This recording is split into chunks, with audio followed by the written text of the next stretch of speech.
जरा इन खौफनाक तस्वीरों को देखो। ये है हिंदू धर्म की डरावनी डरावनी देवियां, जहां किसी ने कपड़े नहीं पहने हैं, किसी का गला कटा हुआ है, किसी के गले से खून निकल रहा है। लेकिन असल में यही हिंदू धर्म है।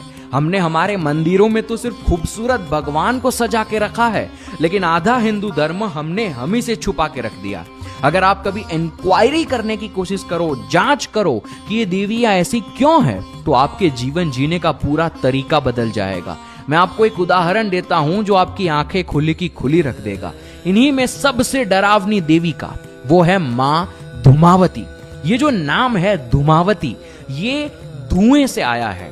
धुआं यानी जो आग खत्म हो जाती है, फिर वहां से जब धुआं उठता है ना, उस ऊर्जा की स्थिति को मां धूमावती कहा गया है। अगर आप अपने जीवन के पर्सपेक्टिव से इस चीज को देखने की कोशिश करो, तो जब आप एक ऐसे स्टेज पे होते हो जहां आपका सब कुछ बर्बाद हो गया, आपकी सारी खुशियां जल गई, जब आपके अंदर से एक आवाज आती है कि हे भगवान, अब तो तुझ पर भी भरोसा नहीं है, अब कुछ बचा तो बस जलने के बाद वो धुआं, वो जो आपके अंदर उस समय पे ऊर्जा पनप रही होगी, आप जिस चीज से गिड़गिड़ा रहे हो, वो जो पनपने वाली ऊर्जा है, वो है धूमावती देवी, जिसको हिंदू धर्म में एक भगवान का स्वरूप दिया गया है।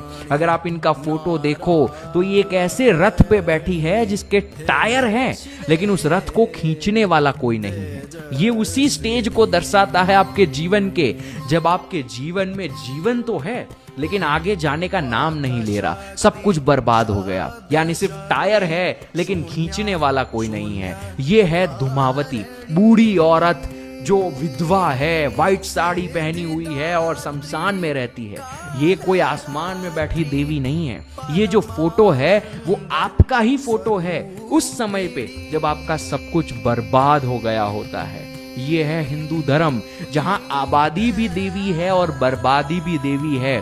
और असल में हिंदू यही है जिसे आबाद होने से भी फर्क नहीं पड़ता और बर्बाद होने से भी फर्क नहीं पड़ता। उसके लिए तो सब कुछ भगवान है। शिवम शिवोहम।